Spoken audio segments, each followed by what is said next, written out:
বিশ্বনবী বললেন খায়রুকুম মান তাআল্লামাল কুরআন ওয়া আল্লামা, তোমাদের মধ্য থেকে ওই ব্যক্তি আল্লাহর কাছে সবচাইতে বেশি সেরা যে নিজে কোরআন শিখে অন্যরে শিখায়া দেয়। আপনি কোরআন শিখলে আপনি সেরা, আবার আপনি যদি শিখায়া দেন তবেও আপনি সেরা।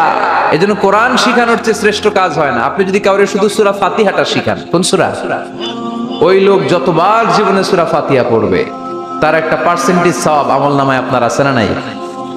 আবার ওই লোক যদি কাউরে এই সূরা ফাতিহাটা শিখায়, আবার যারে শিখালে এ যদি আবার আরেকজনরে শিখায়, এভাবে যতজনকে শিখাবে প্রত্যেকের সওয়াব থেকে একটা পার্সেন্টেজ সওয়াব আপনার আমলনামায় দিয়ে দিবে কে?